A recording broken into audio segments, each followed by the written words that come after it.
Well, thanks everyone for coming. We'd like to start our meeting off this evening acknowledging the traditional and unceded territories of the Indigenous peoples who are the stewards of these lands. We acknowledge the Wendat, the Haudenosaunee, and the Anishinaabe. We especially acknowledge the Chippewa of Beausoleil First Nation and Rama First Nation. We also recognize the Métis nationhood that also exists in the area of Tiny, Tay, Penetanguishene, and parts of Baxter and Byng Inlet, currently represented in our community by the Georgian Bay Métis Council. We recognize and deeply respect their ongoing relations to these lands. These connections need to be clearly and overtly related to our collective agreement as a nation to make the promise and the work of truth and reconciliation real in our communities. I'm Faith, I'm your community engagement librarian. If you have any ideas or questions about library programs or services or outreach, feel free to use my email that you got over the last few days. Feel free to take this opportunity to make sure your microphone is muted until the question and answer section, so we all have the best experience that we can. I'd like to note that we'll be recording this session tonight, so if you'd like to turn off your cameras, feel free, although the recorded view will be just of Julia in the final product. I'm so pleased to introduce Julia Zarankin tonight. I know many of us got outside more frequently over the last year, or we're paying more attention to the world around us, including bird watching. So we're very thankful to the Canada Council through the Writers' Union of Canada for the funding for this visit. Julia Zarankin is a writer, lecturer, and birder in Toronto. Her first book, Field Notes from an Unintentional Birder, is a Canadian bestseller. When she's not writing or bird watching, she gives lectures to lifelong learners in and around Toronto, especially on Russian and European literature. Feel free to take it away. Okay, thank you so much for that introduction, Faith. And I see somebody here, Kenneth McDonald, has an amazing bobolink right behind him. Woohoo! That's fantastic. So there are obviously some birders in the audience. It is absolutely wonderful to be here, and thank you so much for spending this time with me and for taking time out of your migration schedule. I know here in Toronto things are getting pretty intense. There was a Kentucky warbler that was reported yesterday, so I twitched that, which means I hopped in my car, I forced my husband to come with me, and we dropped everything we were doing just to see that warbler, and it was totally worth it. So basically, this book that I have written, Field Notes from an Unintentional Birder, actually, I'm going to share my screen right now so you can get a close-up of this, of the book. Just one second. Okay, this book that I've written, Field Notes from an Unintentional Birder, it came out in the fall of 2020, and it basically tells the story of my personal transformation from total nature novice to bird nerd, essentially, to semi-obsessed bird watcher. And, you know, when I came up with the title, Field Notes from an Unintentional Birder, I meant that very, very literally. If somebody had asked me 10 or 15 years ago, you know, if I could imagine that I would turn into that person with binoculars and, you know, that person coveting the multi-pocketed vest, I would have said, are you crazy? Like, I don't come from a nature-loving family. My parents are classical pianists, and we didn't do nature as a family. We were immigrants from the former Soviet Union, and when we came to Canada, my mother always said, you know, I didn't leave the Soviet Union so that we could vacation in a tent. Like, we just didn't do that, right? The outdoors were, quote unquote, for other people. And so really birding was the last thing on my radar. But then when I was going through a bit of a career transition and a bit of a midlife crisis about 10 years ago, I started auditioning hobbies. Like, I tried everything. I tried pottery, I tried bookmaking, I tried yoga, you name it, I did it. And then I read this essay by Jonathan Franzen in the New Yorker called My Bird Problem. And I thought the title was so preposterous. That's actually what made me want to start reading. I thought, what is a bird problem? And essentially the essay is about how he became a birding convert, how birding taught him to see the world with a little bit more optimism, and really changed his outlook pretty much on everything. And at the end of the essay, I thought, oh my God, I need a bird problem. So I actually, I came to birding, not because I was curious about the birds, because I didn't know the birds existed, right? I mean, I was a complete nature novice. I came to birding because I was actually curious about the birders. Like, who were these people who talked about optics and who wore those multi-pocketed vests? And little did I know that I would turn into one of them and actually feel very, very comfortable around birders with their wonderful birdie puns and their quirky sense of humor and their peculiar fashion taste. And yes, this is a world that I would fit in. And here I am. This is a photo taken in Cape May, New Jersey, a couple years ago, and that's me with my binoculars. So really, my book is about how birding essentially taught me to see the world with wonder, and really sort of reshaped the way I see the world and the way I relate to people, and really, taught me to see in a new way, and also opened my eyes to the beauty of nature. So in a nutshell, that is kind of what my book is about. It is really a story of personal transformation, and also a story about how through birds, I not only fell in love with nature, but I also fell in love with Toronto, the place I live. So birding really transformed this huge urban center, which I used to think of as just a concrete jungle. It transformed that into a network of connected wildernesses. So birding really changed the way I see the world, sort of on every possible level. And I was interviewed by CBC because there's a chapter in my book about how birding actually improved my marriage and taught me a lot about love and about what it means to live with another person. Because the thing about birding is one of the most important things you need to learn is when you're out in the field, you really need to focus on the bird in front of you and see that bird in all of its detail. And our tendency is very often to see what we want to see in front of us instead of what is actually there. When I was a total beginner, I wanted to see a rarity. I wanted to see that rare bird. And I would transform everything I saw into that thing that it wasn't. So birding really taught me to pay attention to what is in front of you and to appreciate it for what it is instead of trying to turn it into something it's not. And believe me, that really, that sort of gave me lessons in love as well, and how to be a better, more empathetic partner. So birding, I can't really overstate this, but birding really changed every facet of my life and pretty much made me see things in a totally different way. And it also changed, it helped me understand my own journey as an immigrant to Canada and my own kind of migratory past. So we'll get to that in a minute. So it all started with this bird. My spark bird was probably one of the most common birds in southern Ontario, especially right now, the red wing blackbird.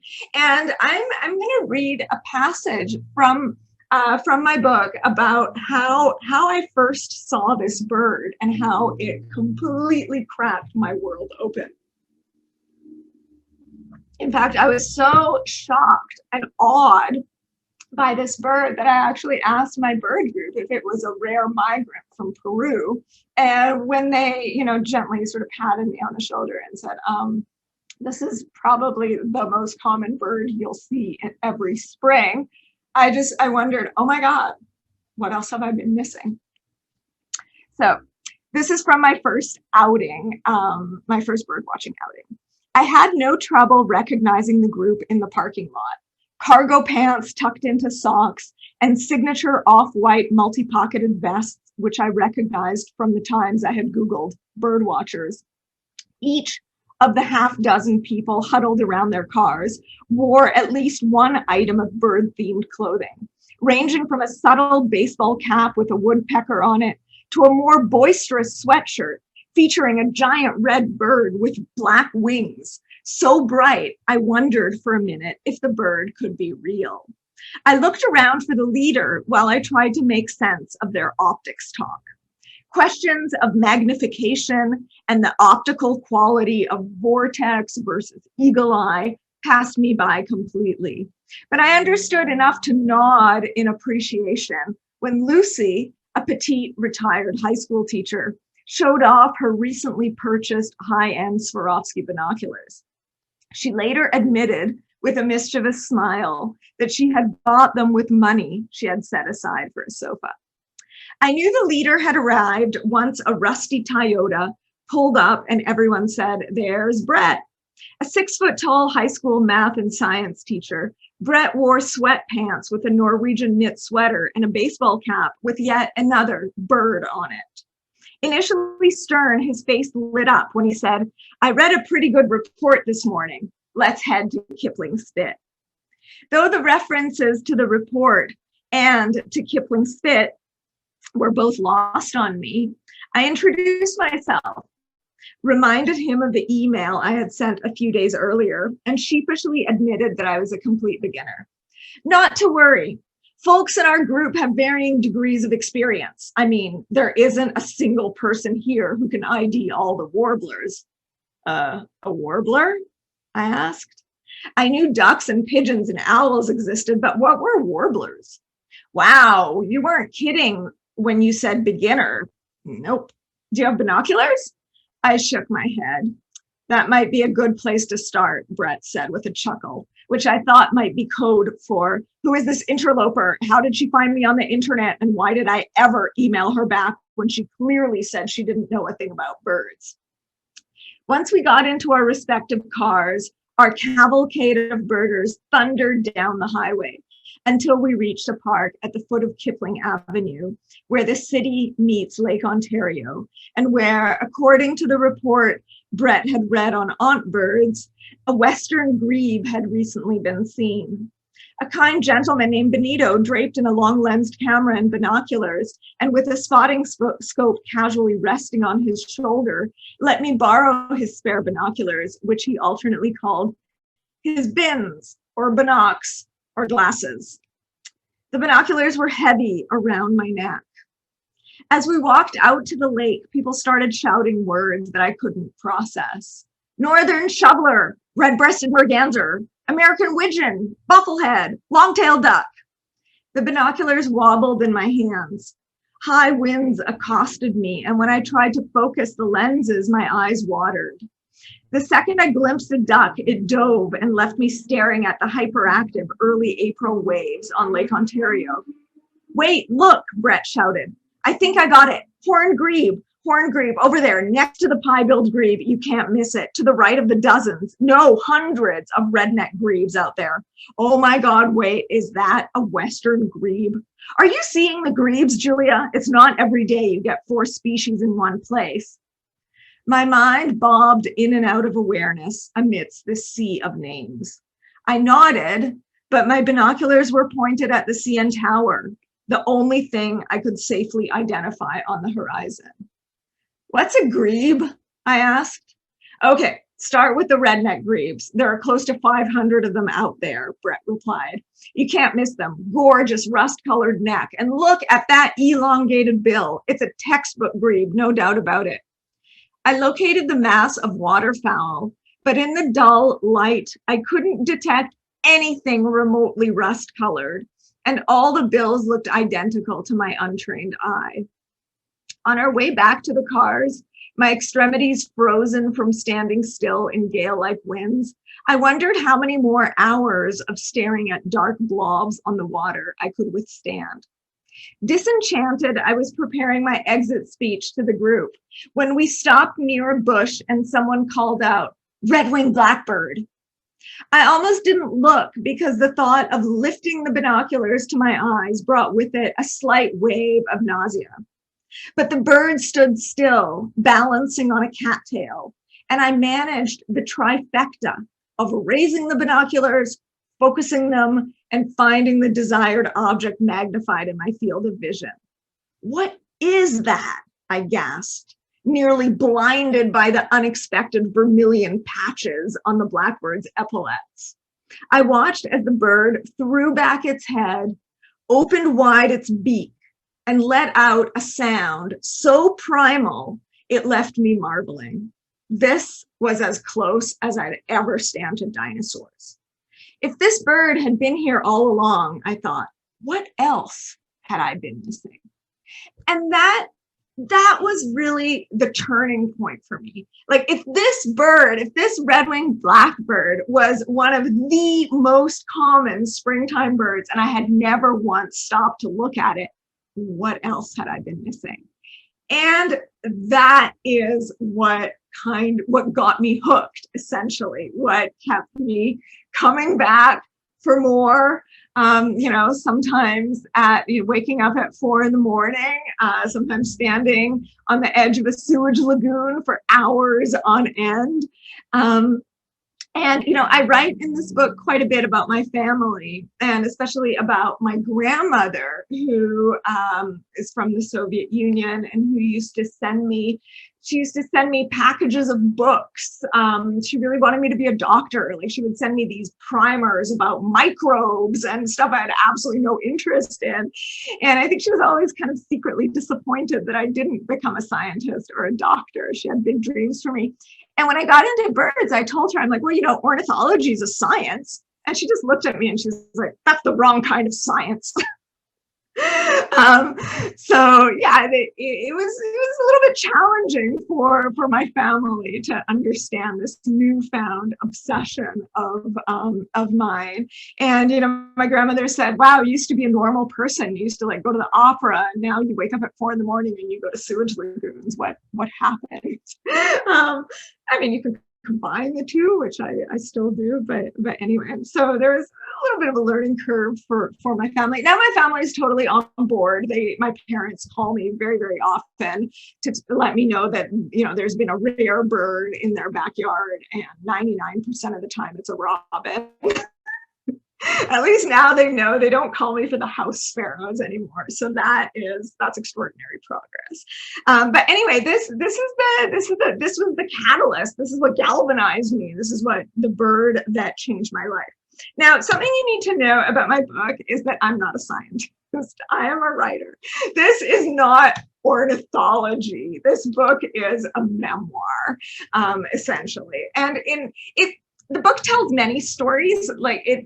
Of course, I write about how I fell in love with birds and how they taught me to see in a new way. But the book is also a little bit about how to cope with a midlife crisis, or how to cope with life when suddenly your life takes a different trajectory and starts moving in a very, very different direction than what you had planned for yourself. And the book is also about me sort of discovering nature and also discovering my wild side, quote unquote wild side. We don't get too wild in this book.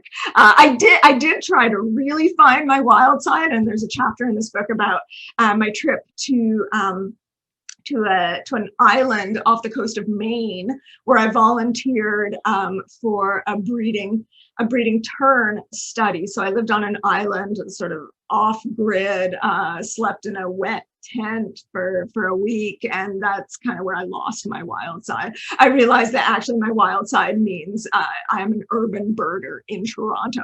But I did start volunteering at a bird banding station, at a migration monitoring station in Toronto. It's actually in downtown Toronto, so many people don't know that. And that is where I really I experienced working with birds and holding birds. And so I've been volunteering there for, oh my gosh, 6 years now. Of course, you know, I haven't been volunteering there during the pandemic because they have special pandemic regulations. So it's been a year since I've been there. But you know, it took me a while to become comfortable holding birds because, as I said, I didn't grow up with nature, didn't grow up with pets, and a lot of the volunteers there would ask me, "What are you doing here?" And I said, "Well, this is bravery school for me." So here I am holding a Cedar Waxwing, and as I said, this book is not ornithology. I write about birds in a very unscientific way. I actually commit the cardinal scientific sin, which is I anthropomorphize the birds. I see myself in the birds, which you're really not supposed to do if you're a scientist, but you can get away with it if you're a writer. But actually, for me, seeing myself in the birds and seeing kind of commonalities between my life and my life experience and the birds, especially migratory birds, really helped me connect with birds on a deeper level and helped me become more engaged in, you know, helping birds thrive and survive and getting more interested in conservation as a result. I really believe that you can only conserve something once you already love it. So love is the first path.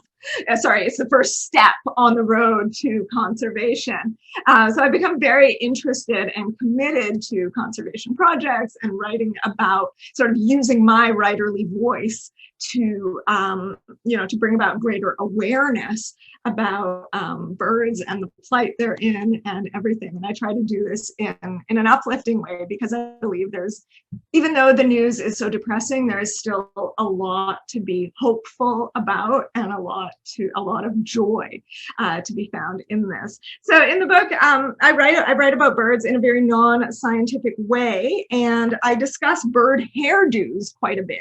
And the Cedar Waxwing is one of the birds that I think has one of the most spectacular hairdos. So I'm going to read another paragraph from the book. I first saw a Cedar Waxwing, Bombycilla cedrorum, in Luther Marsh, a few hours north of Toronto. It has a black eye mask, almost as if the bird is wearing a fetching pair of Ray-Bans and a slick cinnamon gravity-defying crest on its head. Its style is not as ostentatious as a northern cardinal's, which basically screams, look at me now, but it's still full of grace, and even something beyond grace. It wasn't one Cedar Waxwing that we saw, but a flock that alighted on different branches of the same tree, and I was immediately struck by the bird's effortless yet perfect hairdos. This is a bird that never has to stand in front of the mirror, wondering whether mousse or gel or some sort of overpriced, or some sort of pomade will do the trick. And finally, abandoning all three overpriced options in favor of a ponytail, or better yet, a hair clip. This is a bird without hair issues. This is a bird I'd love to be. And here I am at the banding station, holding a Cedar Waxwing in my hand. This is when I first started volunteering there. I am perhaps holding the Cedar Waxwing a little bit too aggressively. I was a little bit nervous when this photo was taken. I've calmed down quite a bit since. So a number of years later, when I started volunteering at a bird banding station and began my treacherous journey toward learning how to extract birds from the lightweight mist nets, I held a Cedar Waxwing in my hand. Not only that, but I managed to extract the bird from the mist net, which turned out to be easier than I had assumed since it wasn't tangled and it simply slid out. Nervously, I held the waxwing in Bander's grip, with the head snug between my index and middle fingers, and the rest of the bird's body cupped in my hand. I could feel the bird's heartbeat knocking against my shaking hand. I knew waxwings had silky plumage, hence their genus Bombacilla, which derives from the Latin for silkworm. But I gasped at the softness of the bird's feathers. It wasn't just that they were soft, they were miraculously soft, something almost otherworldly, like sensing an unexpected kinship, reaching toward a hand that suddenly felt familiar. Just as I inspected the bird's hairdo up close and marveled at my superhuman feat of actually handling the bird, holding it up in my hands without killing it, the Cedar Waxwing spat up 3 plump red berries, one of which, semi-masticated, stained my khakis. So much for the resplendent beauty of nature. There is absolutely nothing cute, passive, or demure about birds. Soft, silky, plumage notwithstanding. So there I am. So basically, this journey of mine, this relationship that I built with birds, it is built on close observation and paying attention to my surroundings in a totally new way. And that is actually what gave me a new way of being in the world. And as you can see, I'm extremely happy in all of these photos. Whenever I have a bird in my hand, I'm absolutely happy. And what's really interesting is that one of the central arguments, one of the big through lines in this book is that birds make us happy. And I am so thrilled to report that there is now scientific evidence for that. So I feel like there should be a sticker on my book now that says scientifically proven, because in December of 2020, there were a couple scientific papers published in Germany that basically said that seeing a greater diversity of birds makes us as happy as financial security. So basically, birds make us birds make us happy. They make us as happy as material goods and money. So greater diversity of birds it affects our mental health. And so you can see that here. I'm very happy with it. And I think we've all been noticing that during the pandemic too, when we've been cooped up and trapped inside, and sort of going outside, being in nature, being around birds immediately elevates our spirit. And another thing I learned about birding, and I think this is one of the big takeaways, is that birding forces you to be completely present. You're present in that moment. And it's almost like a meditative practice, something on par with meditation or with yoga. And in a way, when I came to birding, I was looking for a hobby that would exercise my patience and teach me something new, but also teach me to be in the present moment and to be happy in that present moment. And I found that through looking up at birds, getting to know them, forging relationships with them. And here's a picture of a bunch of warblers. We call this a warbler party at the banding station. This is during fall migration, so you'll notice that a lot of the warblers look alike. Fall migration is very, very challenging. There's parulas, northern parulas, black-throated blue, and magnolia warblers here. And what I started to realize, the more I studied, I read about bird migration, is this is really the point where I started to see that, okay, there is some overlap between birds' lives and my life as well. And I started to think of my own life and my own journey as a migratory one, that I too am a migratory species, right? My family emigrated from the Soviet Union to Canada. But even before that, it's almost like migration was inscribed in my family's DNA, because my family's Jewish, and so during the Second World War, my grandparents were all evacuated to the far east of Russia. And even before the Second World War, during the pogroms, they were constantly displaced and migrating all over Ukraine. So I come from this long line of migrants. So studying birds really helped me think about my own family story in a new way, and that is also part of the book. And here, I wanted to share this photo with you because when the Toronto Star published an interview with me, the editor said, "Oh, I need some photos of you doing something birdie," and I sent her, all these cute photos of me in nature holding birds, and then I sent her this as a joke, and this is the big photo that they chose. So this is me at the bird banding station several years ago when the water levels in Lake Ontario rose quite a bit, and there was tremendous flooding. So we all had to wear hip waders. This is, bird banding chic. I joke a lot about bird fashion, but yeah, here's a this prime specimen, if you will. So, but this is also a book about taking risks and quote unquote finding my wild side, and also perhaps most importantly, learning to do something just for the love of it. I realized at a certain point that I would never be a super birder, right? Like I didn't start birding when I was young. I'm not going to be the wunderkind birder, the genius birder.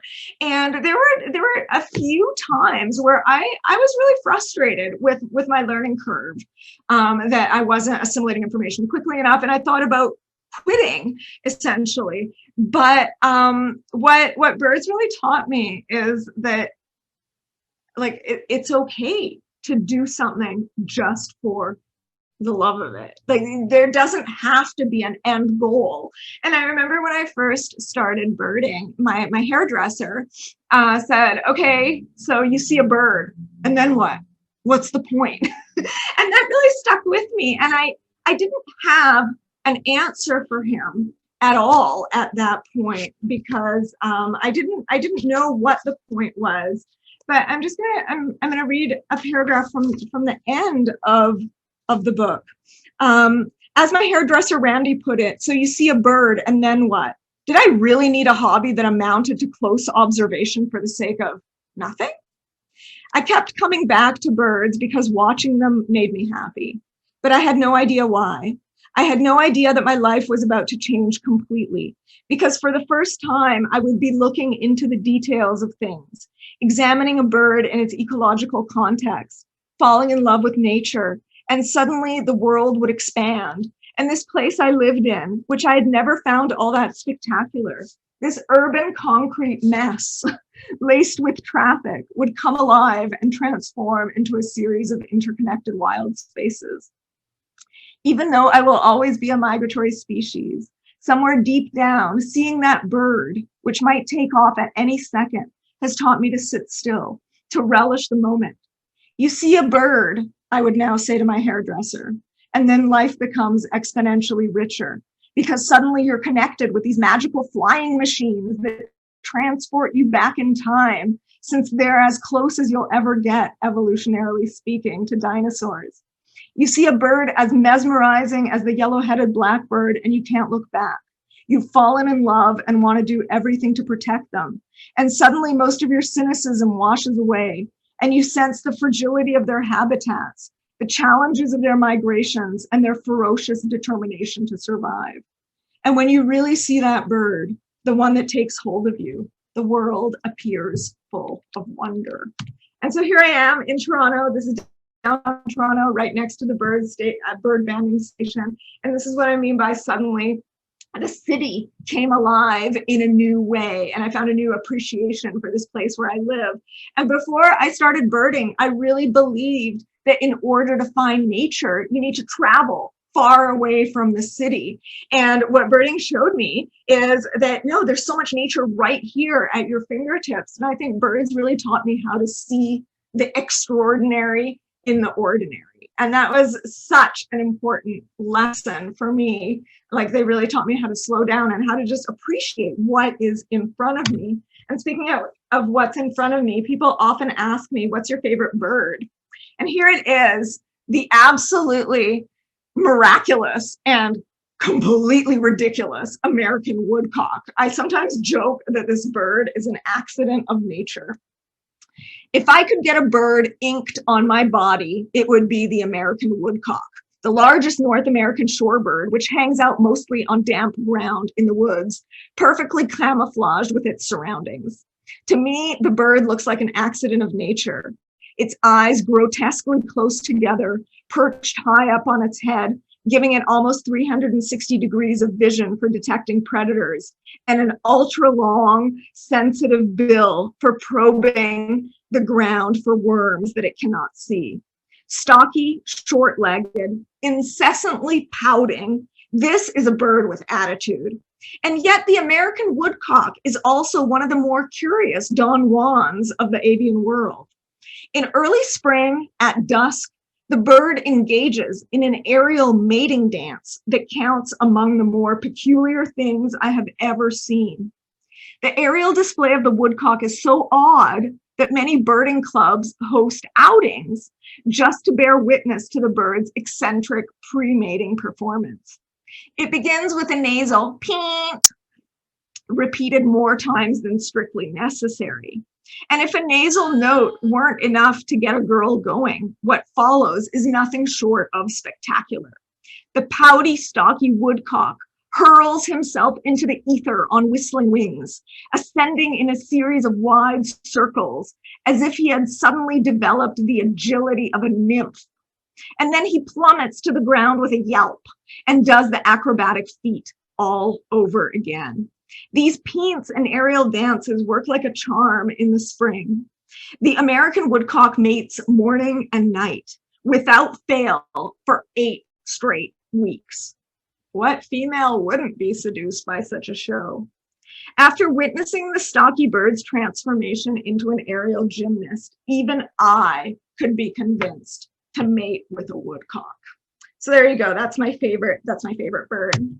And I talk quite a bit in this book about how birds sort of transform the way I see, how they inform the way I see. And here's a magnificent snowy owl, a photo taken in downtown Toronto. And once again, this speaks to the fact that nature is right here at my fingertips. And I had absolutely no idea before I started birding. And in a way, I've talked about how birding also made me a more empathetic person. And I think that, in all honesty, birding it's really an antidote to smugness. Because the thing about birding is it's all about befriending failure. When I first started birding, I used to get so upset by the mistakes that I made. And I was like, oh my God, maybe this hobby just isn't for me. I'm not improving. But what birding really shows is that you can't get to the right answer until you've tried all the wrong ones first. So actually these mini failures are wonderful learning opportunities. And it's amazing that it took birding in my late 30s to teach me that lesson, like not my graduate school degrees, no, birds. And I have made spectacular misidentifications and absolutely wild mistakes. And there's a chapter in this book about how I misidentified a green heron for a hummingbird. And if you've seen a hummingbird, it's about this big. And if you've seen a green heron, it's about this big. So how I made that error to this day, I still do not know, but nevertheless. And so, birding has really taught me to become more comfortable with failure. It's sort of been an apprenticeship in failure. And the more seasoned birders I talk to, the more they say, like, failure is just part of the process. Like, you can't identify a bird until you know everything that it isn't. So until you've made all those misidentifications, you can't really fully identify a bird. And so that was a tremendous learning opportunity for me. And another thing about birds that I realized, and this goes back to the happiness question, is that birding really forces you to kind of be outside your head. Like, birds don't care about us at all. For instance, today I went out birding and the yellow-throated vireo did not care that I was looking for it for 2.5 hours and still didn't find it. Like, the yellow-throated vireo has its own life and his own plans, and he couldn't care less about me and my petty concerns and everything. So I think it's so healthy to have a hobby and have a pastime that really doesn't revolve around you, and it forces you to step outside of yourself and outside of your own head. And this is just another picture of Toronto, and getting back to this point at how birding has totally given me a different vantage point on this place where I live, and it has really taught me to appreciate what is right here in front of me, and to see the extraordinary in the ordinary. And I just wanted to share two quotes with you that I found really, really inspiring and meaningful. This is from Ken Kaufman's classic, Kingbird Highway. And Ken Kaufman, for those of you who don't know, is probably one of the most famous birders in North America. And when he was 16, he dropped out of high school and hitchhiked across America up into Alaska, trying to see as many birds as he could, essentially doing a big year. And here's what he writes at the end of the book. But I resolved to look at birds more carefully from now on, to look at them all, common or rare, to see if I could really get to know them. It was the beginning of the end of my interest in listing. Like, birders often get a really bad rap for, constantly checking things off their list, right? Having a checklist and being listers. But I found this quote by Ken Kaufman really profound, because for him, and he is, one of the premier birders in North America, the point isn't the list. The point isn't the rarity. The point is to really get to know the birds, to really pay attention, to be fully immersed in their detail, and to really to pay closer attention in a different kind of way. So this changed my attitude toward birding, because in the beginning I was the one who wanted to find the cool rarity, and I realized actually rarities aren't the point. The point is to look closely and to fall in love with what you're looking at. And this is another book that really inspired me, and it's called How to Be a Bad Bird Watcher. And what this book really showed me is that there is no one way to be a birder. I had a little bit of a confidence crisis, and I write about this during the book when I tried to figure out, what kind of birder am I? Am I the boring backyard birder that just sits there at a feeder? I mean, I don't even have a backyard. I live in a condo. Like, am I that kind of passive birder, or am I the twitcher? The one who hops in her car when a rarity appears, or am I what kind of birder am I? And I realized that, first of all, there is no one way to bird, right? There are many, many different ways to bird. And I think Simon Barnes really gave me the confidence to embrace the fact that I'm an urban birder. That is where I'm happiest. I'm not going to be the birder who goes off into the wilderness of Maine and does field work. I came to that 20 years too late. I'm going to be the one that sometimes I'll twitch a bird if there's a rarity. Sometimes I will sit in my parents' backyard and just enjoy the robins. I'm the birder who loves birds in the city, who advocates for them, and who tries to get to know them as best she can. So here's what Simon Barnes wrote. Bird watching is a state of being and not an activity. It is about life, and it is about living. It is the habit of looking. And really, that is what birding has cultivated in me. And that is essentially what has changed my life. And I really believe that birding is also a practice of living more optimistically. This is some graffiti by my favorite graffiti artist in Toronto. I have no idea who this person is, but they run around the city writing "everything is possible," tout est possible, all over the city. And in a way, that's how birds make me feel. I mentioned that birding is a practice of optimism, because every time you go out birding, you hope that you're going to see something awesome. You have a sort of target list, and you go out with incessant hope. And I think that also changed the way I live and changed the way I look at the world. So it gave me this renewed sense of possibility. And what I read about here in this book is how birds really gave me a new lease on life when I needed it most. Okay, so I am going to stop my screen share and open things up to questions. You can unmute yourself. There aren't too many of us, so we can be casual about this. Can I go first, Julia? First. I've got a story and then a question. I thought I'd All tell right. you a little story just to make you feel a little less guilty about your spark bird. Okay. In 2017, a red-winged blackbird appeared in the Orkney Islands, the very northern tip of the British Isles. This was the first red-winged blackbird in the British Isles or in Europe. Birders from all over the continent drove 12 hours or took 12-hour train rides to get on the ferries to go to the Orkneys. The airport in the Orkneys had never been so busy. Birders were chartering planes to get to see this red-winged blackbird. And the kicker is, it wasn't even a male red-winged blackbird, it was a female, slightly less photogenic. So you don't have to feel ashamed of your spark bird. Okay. And we have a group of birders or naturalists in Midland that we call the Midland Penetanguishene Field Naturalists, and I often describe them as a group of lovable eccentrics.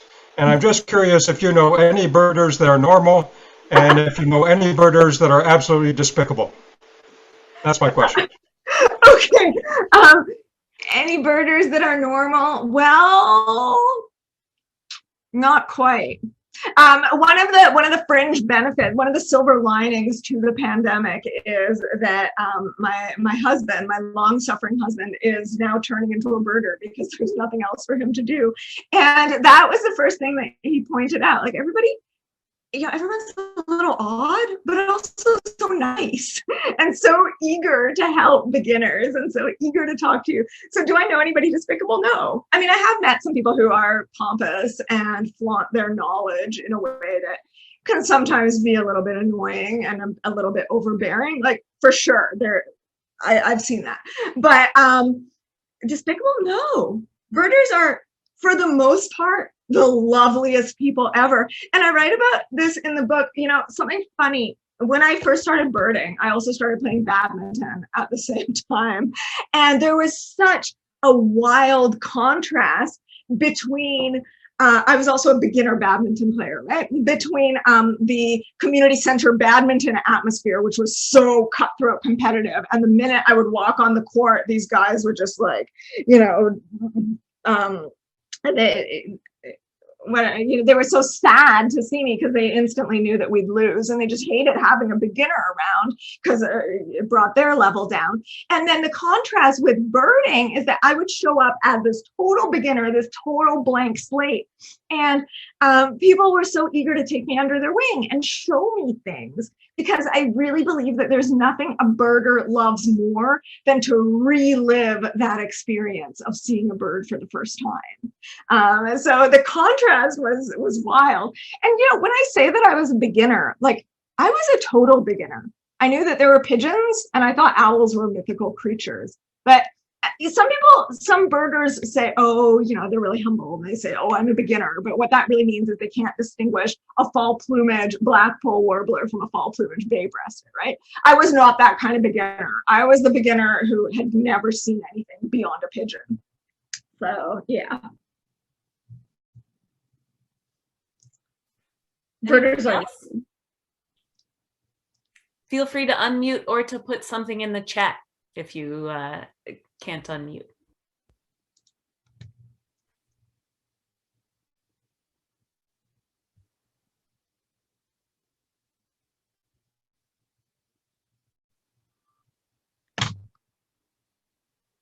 I'll weigh in here if nobody else will. Hi, Julia. Hi. So my question is that there's lots of people who show up at a meeting, are rank beginners who express some interest in birding, and a lot for whom it doesn't stick.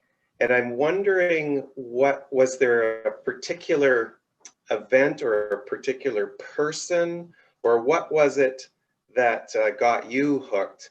It doesn't always happen that way. You're right, it doesn't. I think what got me hooked is, well, that moment when I saw that red-winged blackbird, and when I realized that there was so much that I had been missing in the natural world. So I just wanted to learn more and more about it. And then there's this funny thing that happens. The more you see, the more you want to see. And I became a little bit insatiable. I also had an extraordinary bird group. Like, for the first 5 or 6 years that I was birding, I went out with them every Saturday. And I think I really liked them. So I enjoyed hanging out with them. And the more birders I met, and, as Kenneth said, these kind of eccentric people who were also endearing and nerdy in all these ways that I could appreciate, that kept me coming back. And just the novelty of, and also the more you bird, the more you realize how little you know and how much there is still to learn and still to see. I mean, there are 10,000 species of birds in the world. I'm never going to be bored. So kind of all of that. And then, I also started reading about natural history, and that became interesting to me. And slowly, like I'm a writer, right? Slowly birding started intertwining with my writing life. And I started doing a lot of journalism about birds, about conservation, writing book reviews about bird books. And so I think all of that combined just left me hungry for more. I have a question. So my name is Susan. Hi, Julia. I thoroughly enjoyed reading your book. I really identified with a lot of your novice birder stories because I was exactly the same way, and I only started a couple years ago, so I could really see myself in it, so I really appreciated that. One of the things you talked about in your book was the idea of birdsong and trying to identify different types of birdsong, and this is the thing I struggle the most with. Like I mean, I struggle a lot with identifying visually as well, but to me, birdsong, it all sounds like it's hard to distinguish one bird from another when multiple bird songs are going on at the same time. So you give some advice in the book, which I truly appreciated. But I was wondering have you improved? Have you been able to add to your birdsong list, like the auditory sounds, Oh my God, Susan, you're making me self-conscious. I have to talk about birdsong. Have I improved? Probably a little bit, but something I also write about in this book is how I really consider myself a lifelong beginner when it comes to birds, and bird song is one of those things that I think I will be working on for years and years to come. There is a wonderful app called Larkwire, which kind of gives you quizzes with bird song. So I do Larkwire. I can't say that I've made like extraordinary strides, but I do feel like every migration season, I know a couple more warbler songs. So slowly, but it is hard.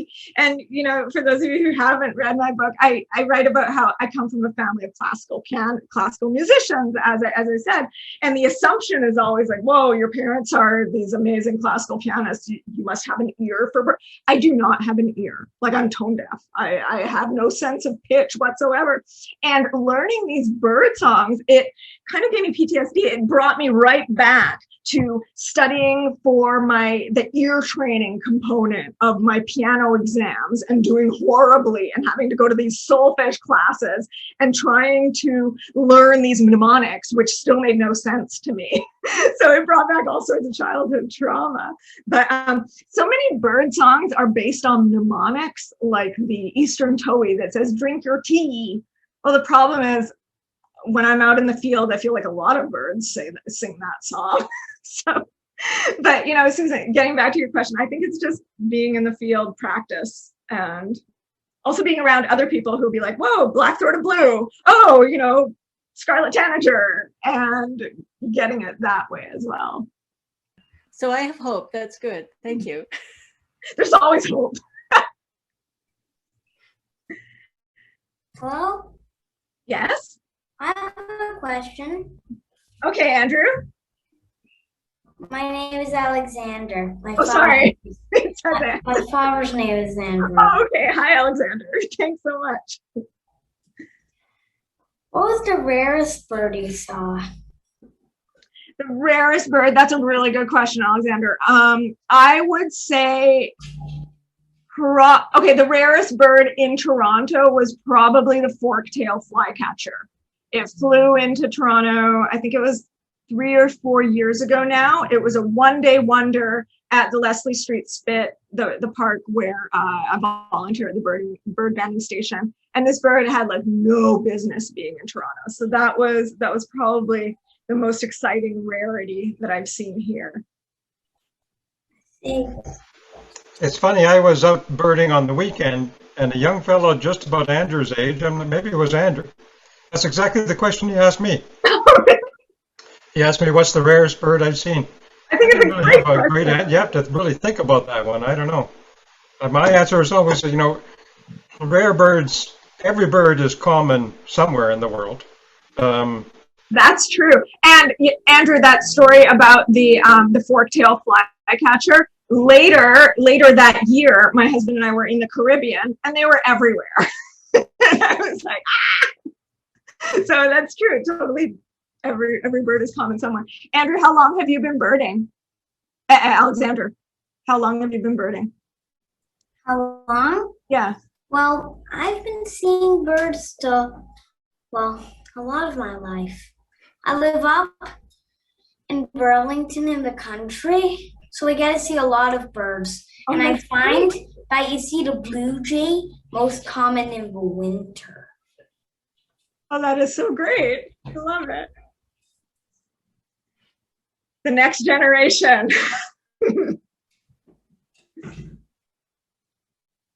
Oh, somebody asked me a question about how I kept going, because a lot of people get the birding bug and then they sort of stop. One thing that actually has kept me going is I volunteer for the American Birding Association. They have a Young Birder of the Year contest, and I'm one of the judges for the writing component. So I think just reading young birders writing about birds and sensing the enthusiasm of young people Alexander's age, that has been so inspiring for me. And I want to meet these young birders. And I feel like that, it's made me more excited to be a birder as well, because the future is bright.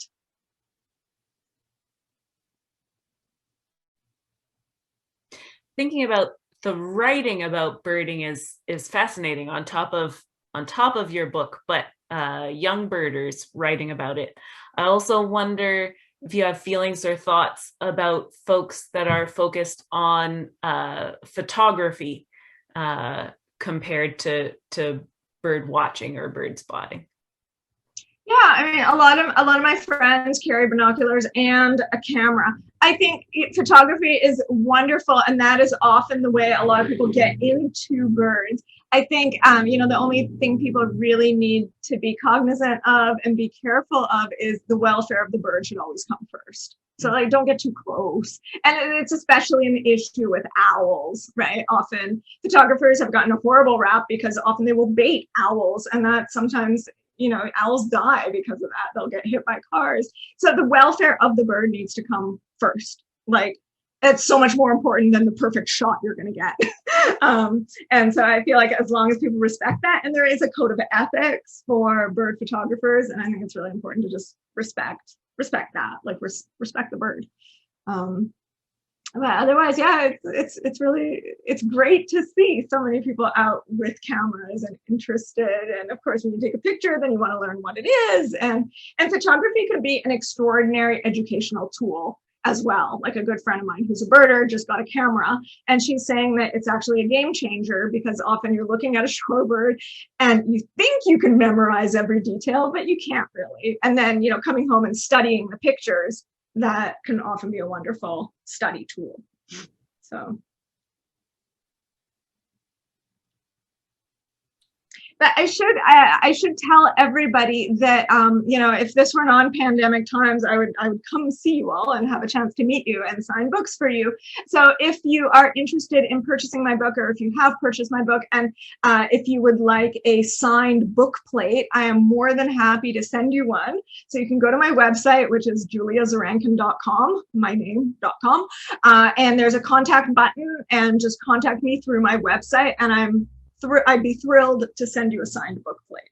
So that's lovely. A very generous offer.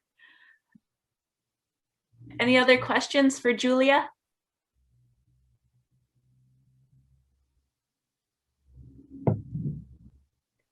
It looks like that's our evening. Thank you all so very much for coming. Thank you, Julia, for all of your time. It's been a really wonderful evening. We appreciate your intentionality about your practice and your willingness to share it with all of us. Oh, thank you so much for having me. It's been a real pleasure. Thanks, everybody. Have a good night.